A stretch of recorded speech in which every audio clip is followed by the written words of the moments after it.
originating from the podcast studio inside FAM 360's headquarters in Atlanta, Georgia. This is the Above and Beyond Leadership Podcast. The Above and Beyond Leadership Podcast is designed to encourage, equip, and inspire our audience through a combination of inspirational stories and real-life experiences shared by other successful and skilled leaders in a variety of vocations. We hope that the Above and Beyond Leadership Podcast empowers each one of us to step out, step up, and ultimately thrive as leaders. Now here's our host, Mr. Matt Maloney. Hello again, and welcome back to the Above and Beyond Leadership Podcast. I am your host, Matt Maloney. We get to continue today's conversation with a friend of mine, as I said on our last episode, friend from high school, Tyler Reagin. Thanks. Welcome back. Thanks. Tyler, as I said last time, he is a leader of leaders. He is an author. He is a podcast host. He is a celebrity. That's right. I mean, big time celebrity. That's the way I refer to myself. Yeah, I think I'm just going to refer to as my friend Tyler Reagin. That's a celebrity, you know. So again, welcome back. So before we get started, I just want to start off with this quote from John Quincy Adams. It says, "If your actions inspire others to dream more, learn more, do more, become more, you are a leader." And Tyler Reagin, there's no doubt in my mind that your actions inspire people to dream, learn more, do more, and become more. So who do you currently, you as a leader of leaders, right, and all leaders, we're giving so much of our energy. And my wife and I talk about this all the time. And I come home and I am spent. Right. I'm exhausted. She's exhausted for other reasons. I'm exhausted. And so when we get home, you're exhausting her in some way. And I'm exhausting her all the time. That's her favorite thing to say, is that you are exhausting. You are the other way that I'm exhausted. Yes, that's right. That's so true. Have you talked to her? Did you talk to her about that? Okay. No, she did send me a DM. Just, okay, can you squeeze this in? Okay, I knew it. But we've got to feed ourselves, sure, right? And leaders feed themselves different ways and feed the soul through scripture and things. That's how I feed it. Not everybody does it that way. Feed our minds with things. How are you? What are you doing to feed yourself? What are the things that you do right now that are help feeding you, that are sustaining you? Because you're pouring out so much energy into other people. Yeah. Well, first thing, and this is funny and very lighthearted, so take this, and anybody that wants to take it. But it's lighthearted but serious. 2 years ago, I bought a Jeep Wrangler. Yeah. I wanted one since high school. I think Kevin Hammond had one. I'm like, I want a Jeep. Yeah. Now, back then, he had like a CJ5 or something. It took like 45 minutes to take the top off. I'd be like, why don't you take the top off? It's too hard. Okay, that's gone. I wanted a Jeep because I love when I take the top off. It just, even in 5-minute ride from here to Chick-fil-A, which that's never happened, but if I were to go to Chick-fil-A, I do go I was going to say, 7 days a week. I was going to say, you go every day. 6 days a week. Yeah, 6 days. But it lets me just decompress a little bit. It lets me just breathe a little bit. It's therapeutic. I heard Sam Chan say one day, he said to our staff at the organization I was leading for a while, he said, stress is going to relieve itself. Either you choose where it goes or it chooses. And when it chooses, you're going to lose. So I learned a while ago, one about and this is what we teach the guys in 1010 Project. You got to have health in all these different spaces. And the way you have health is rhythm. You got to have good rhythms in your physical health. You got to have good rhythms in your diets. You got to have good rhythms in just your emotional health and your wellness and your well-being and those kind of things. So for me, finding those stress reliefs. So I love to play golf. I know you've played golf. You've played since middle school. So right. I remember that in high school. You always played golf and tennis. Yeah, that's right. And we're good at them from what I understand. Yeah, so congratulations on that. Anyway, I played golf and people were like, how do you find time to take 4 hours away? I said, let me walk you through this. If I don't, I'm not going to make it. Here's why I love golf. If you have a hobby where you're still thinking about work, then it's not a good hobby. Then it's not a good hobby. Because it doesn't allow you to separate. And I love to fish. I love to fish. Yeah. But half the time when I'm fishing, if I'm just in a boat like bass fishing, my brain is still thinking about work. Yeah. With golf, it forces me to think about the next shot and the lie and how far and stuff like that. And on top of that, I'm outside and I'm with friends most of the time, or my kids. Yeah. So for me, it's a stress reliever. Now, those of you that can't break 100, it's probably not a stress reliever. Or if you're taking yourself too seriously, it might not be a stress reliever, right? So, and there are times that I'm not relieving stress because I'm frustrated or whatever, but I really do genuinely use golf as a way for me to relieve stress. So there's a combination of stress relief, of being smart about that, and going, well, where's the investment? Where's the pouring in for me? For me, I'm similar to you. If I don't have consistent like discipline in the mornings of reading, leaders are learners, as Maxwell says. That's right. Like if I'm not in listening to podcasts or in ingesting some sort of scripture or, a few years ago I had a really rough season. Season's a good way to say it. And I remember really early on in this, I felt like one of the things that I needed to do for me was listen to Christian worship music. And so for the last 5 years, I have listened to, like before noon, I don't listen to anything but worship music, honestly. And thank goodness it's a lot better than it used to be. Yeah, sure. But I do that because I was believing so many lies. I was just getting taken down by things that I shouldn't get taken down by. Yeah. But what I really realized is the truths that I want to hold on to in my leadership and in my life weren't even being ingested. They weren't even being a part of my day to day. And so I just wanted the things that I'm singing in the morning, the things I'm listening to, whether I'm paying attention or not, to be the right kind of anchors that allow me to stay strong in these. And then they can manifest themselves in your life. Absolutely. So it's that kind of thing. And then lastly, I do a lot of these excursions and trips with leaders, but it's also refreshing for me. Sure it is. Yeah, you learn, right? Yeah. I mean, that's the thing. We have I think all leaders have an insatiable appetite to continue to learn. Right. Human beings do in general, hence there's 56,000 books on leadership or more and growing. But I think that we have an insatiable appetite to continue to learn and understand and break that down. And some are more analytical than others. But so let me pivot for a second. Today, you've been working with a lot of pastoral leaders, large church leaders, the business world. People aren't large, but the churches are. Okay. Well, some could be. Depends on, if they're feeding themselves too well. True. That's too much feeding. Yeah. What do you, and I think that this is part of the impetus behind why you started 1010, but what do you think is lacking in leadership today? And maybe it's a question, maybe it comes from a perspective of what's lacking for the leader, or maybe it's a perspective of what's lacking that the leader isn't giving to their people. But what do you feel like is lacking in leadership today? I think there's still a pretty consistent pendulum swing in this stuff. It happens all the time, right? Of course. It's like we were talking early on. Without a doubt. 60s, 70s, 80s, and Jack Welch days of bottom 10, you're out. No matter what, you're done. You know. I think you're still seeing silos of people that are leading at different levels of that. I love how John Maxwell talks about the 5 levels of leadership. And the lowest level of leadership is positional leadership. Mm-hmm. You're just the leader because you were you got the job. Right. Yeah. Nobody wants the to work title, for you. right? Or whatever you use. Yeah. Nobody wants and nobody's which really isn't a leader, but it is a leadership position, right? That's right. And what happens though, there's still a massive amount of the population that leads from that place. And nobody wants to work there. I think it was 6 years ago, Inc. magazine released an article that said 65% of people would take a new boss over a pay increase. Wow. So many people go, well, I just need more money. No.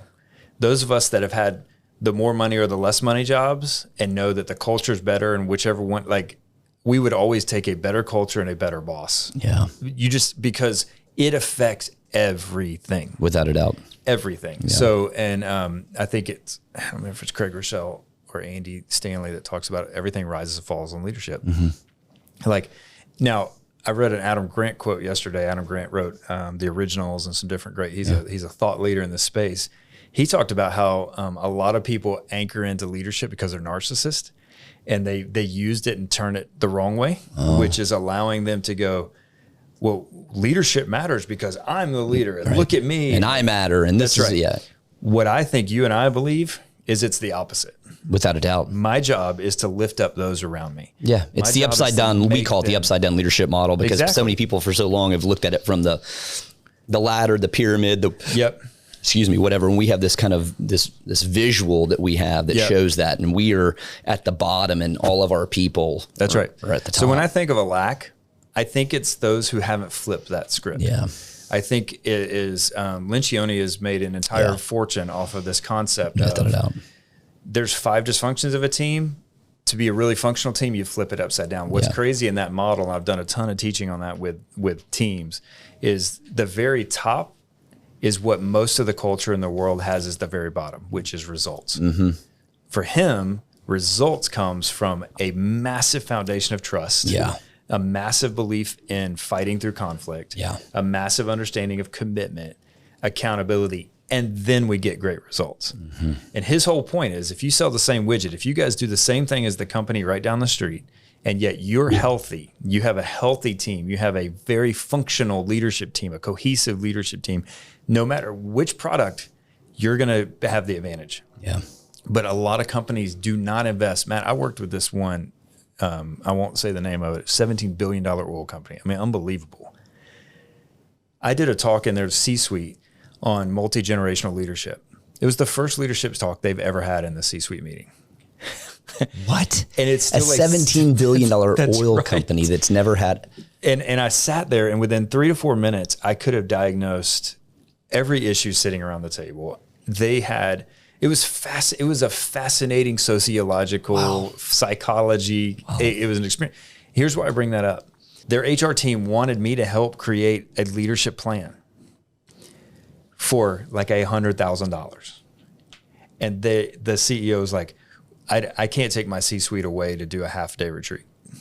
What? But I say that because you have people that are successful who have never invested in the right things. Well, that's interesting. And I mean, it doesn't surprise me, but it does surprise me. But that's where I see the lack of leadership, if that makes sense. It's people that are but here's the truth, right?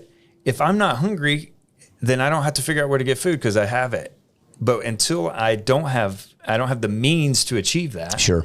So until a company or organization has to change, if you're 17 billion profiting who knows how much a year, you're going, we're killing it. Why would we need to change? You're going, because all the people that work for you hate this place. Yeah. That's a shame. Problem. That's a major problem. But so I think that's a big lack, is there's a lot of times that companies just don't see it as necessity to invest in the leadership and the development and the people culture of what you're trying to do. It's huge. And, thankfully I've been very fortunate, and spent the last I wasn't really intentional about it until the last 6 to 8 years, and started investing in really just trying to understand, because honestly, for the first, 10 to 12 years of our existence, we invested a little bit. Yep. It was there, but it was all about. Times it was probably, this popped up, let's go there. Yeah, exactly. We were not intentional about it until about, we'll call it 8 years ago now. And I can't tell you the number of thank yous, the personal cards that I get from people that some people I don't even know in my organization. And we're not, we don't have thousands of people. We have 350 people or whatever it is. Yeah. Some of them I don't know personally, and I get a thank you card that lands on my desk just for thank you for doing that. Thank you for, I learned so much in that. Yeah. That also, that motivates me. That's compensation in a different way. Oh my gosh. It's value.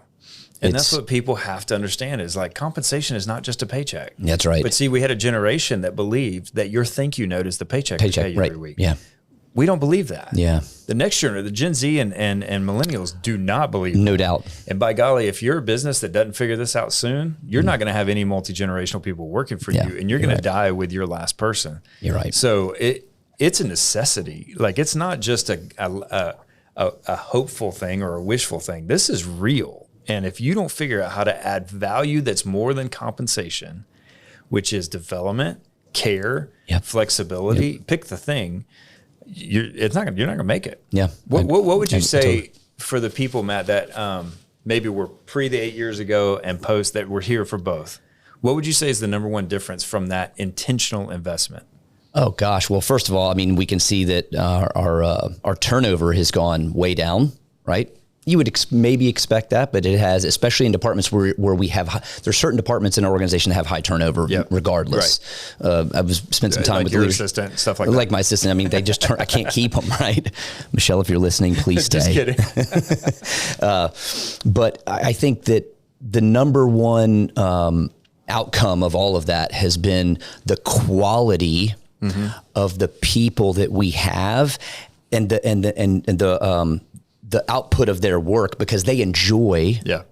I don't know if all of them enjoy it, but many of them enjoy working here because they are being fed, other than just the paycheck. To your point, they're being fed these other things. That's right. And they're seen. Yeah. They're like, I don't. Oh, no doubt. They know me. Yeah. So what you just said there, like there's research that shows if you lose an entry level position, you can go ahead and count minimum 35% on top of their annual salary to replace them. No doubt. Yeah, I agree. Minimum. Up to 250% for a C-suite leader. Oh, yeah. So those who don't want to spend $50K in a $15 million a year business on developing and retaining talent, you're instead saying, I'd rather spend $150K. Right.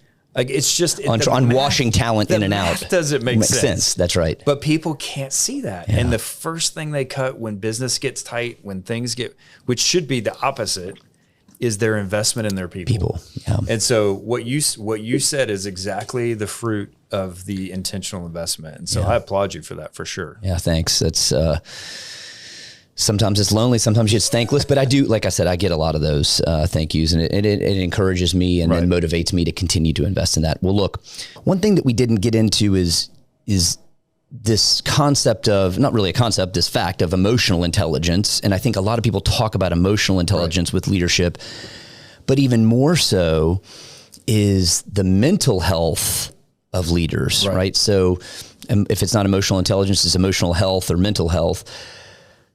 I think that people forget that leaders, like any other human being, struggle with all sorts of mental health, emotional health issues. And so I thought that we could kind of unpack that, because as I understand with your 10-10 project, that's that's one of your aims, one of the focus is to unpack that mental health and really help. So let's talk about that. So we, from day one, the two things I knew we had to do with these leaders, excuse me, is they needed a group of friends, some sort of safe community, and they needed to go through Onsite, which is my buddy Miles Adcox owns Onsite. It's in Nashville. Yep. It's a therapeutic retreat center. And the reason I did is I went through it in 2018, and it's group therapy. And so I went through it with this group of people. I didn't know any of them. And I remember it's everything from a Jewish rabbi to a country singer to, a stay-at-home mom, whatever. We had a really eclectic group. And I remember the first day watching this specific guy, and I thought, he kind of was telling his story. He'd been through, hell and back, just really tough. And I remember sitting that first day going, if it works on this guy, it's going to work on anybody, straight up. And he has become a really close friend of mine. Been sober for 4 or 5 years now from that moment. God just did some amazing stuff in his life. Onsite did amazing stuff.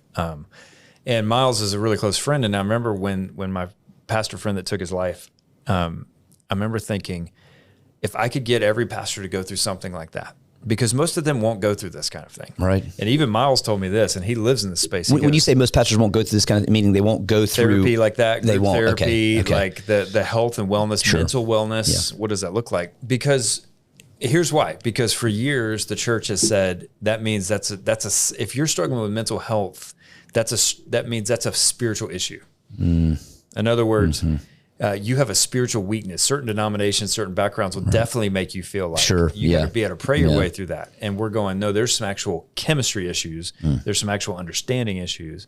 And so part of our 12-month program is to get guys and girls, as they go through Onsite, they start understanding what codependency looks like and how that affects you mentally. You go back, like you're digging into trauma, you're digging into childhood trauma, you're understanding where that stuff comes from that triggers you now. Yep. And watching leaders, which is painful and tough. It's hard. The heavy lifting, it's so emotional. But here's why I say all that. If you're not okay, then you're not going to lead okay. Right. And what happens is, especially with mental health, this is fascinating. I teach, I'm an adjunct professor down at Southeastern University in Florida. And the last 3 semesters I've taught, this blows my mind because it's become so normal for Gen Z. The number of students that when I said, hey, that was late, where's that work, whatever, well, I'm really dealing with a lot of mental health issues.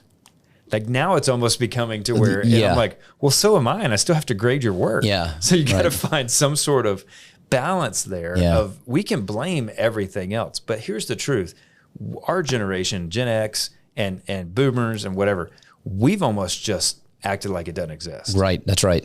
And well, yeah, we'll be fine. Just suck it up. Sure. Suck it up. Pay your deal with dues. it, Right. And Dig in. What we're Grit it saying out. is, if there's not a place for you to get healthy mentally and emotionally, Yeah. your team is you're gonna spill on everybody. You really will, and people will know it. What's really hard about it is when something from your past gets drug up because of a situation right now. That trigger can send you into a space that nobody on your team has ever seen. Right. So when I talk about self-awareness and life-giving leader, because EQ talks about that, right? Yeah. It's kind of the foundational piece of emotional intelligence. Yeah. The thing about emotional intelligence and self-awareness, it's not just me knowing my Enneagram number. Right. I write about the fact that you have to know your historical awareness. Yeah. So I talk about this pretty openly, but my freshman year at Georgia, my parents went through bankruptcy. And they came to Georgia and took my car from the parking lot of my dorm. Well, that has a lasting impact Sure does. on my life. Yeah. So in the seasons of life where financial instability shows up, you don't think I'm emotionally Yeah. a mess. You don't think that I get triggered in ways that I haven't been before. And that impacts and like you said, it spills over into your 100%. conversations with your wife, your children, right. your whatever. The difference is I'm aware of it. What most people who haven't done the heavy lifting and the hard work and the self-awareness work, that just happens. And then they'll be like, I don't even know where that came from. And you're like, well, you better learn where that came from, because this is not the only time in your life this is going to happen. Yeah. So good leaders are fighting hard to understand themselves, their DNA, the things that were handed to them that were not their fault, the things that are their fault. Yeah. And being able to own that. This morning on the way over here, I get a call from my 11-year-old, and he was like, Dad, I left my backpack in your Jeep. And I was like, awesome. Great. And so I had to turn around, and Yeah. I had enough time. The traffic was terrible, by the way. It's been a while since it's been. I know. But I met him right at the school. Carrie pulled up, and I had him come around. I said, hey, bud, we're not mad at you for making a mistake. I want you to know that. It's going to happen. What I don't like is you making excuses. Yeah. I was just trying to teach him this Sure. understanding that you own it. Same thing with self-awareness. Yeah. Hey, I really get stressed in blank, blank, and blank situations. I need to figure out why. Yeah. Where does that come from? Because if you don't, your mental health is going to decrease. Sure. It's just going to get worse and worse because you can't put your finger on why I feel this way right That's now. right. And then you add on that gender realities when it comes to being open about our emotions and Yeah. you pick the thing, right? Yeah. And so we're living in a generation where there's a lot of fear, and I think some of it's fair because we live in a culture that everybody has a phone that's capturing video constantly, and you're like, you make a mistake in business and you're going to get canceled before you even. Oh yeah. It's just, there's a lot of really thin lines that we walk right now. And so mental health we got to be at the top of our game. Yeah. And what the top of our game doesn't mean is that you're perfect. No. It means that you know yourself. Yeah. It's okay to not be okay. Yeah. But as leaders, really is everyone, as you're talking about, that we've got to know what those triggers are. We've got to know how and do the work. And not everybody, not just pastors, not just leaders, but a lot of people aren't willing to do the work. Because it's hard. Because it's difficult. And in some cases it's extremely painful, Right. depending upon what the situation is. That's right. Yeah. But you're going to trip on it time and time again until you understand why and where that comes from. Yeah. Well, look, we are out of time. I want to pick this back up on our next episode because there's a lot of things that I still want to ask you that we haven't touched on. Thanks, everyone. Tyler, thank you for joining us today. And to everybody out there in podcast land, thanks again for joining us on the Above and Beyond Leadership podcast. As we go out on our daily journeys, I hope there's opportunity for you to lift others up and make the most of each of your day as you aim to go above and beyond. Thanks, guys. Our executive producer and host is Matt Maloney, President and CEO of FAM360. Strategic Communication Coordinator, Michelle Ducato. Production assistance by Tin Dog Studios. Director, John Berland. Creative Assistant, Whitney Berland. Theme song, Connecting Dots by Curtis Cole, provided by Artlist. Please subscribe today and don't miss any of our weekly episodes.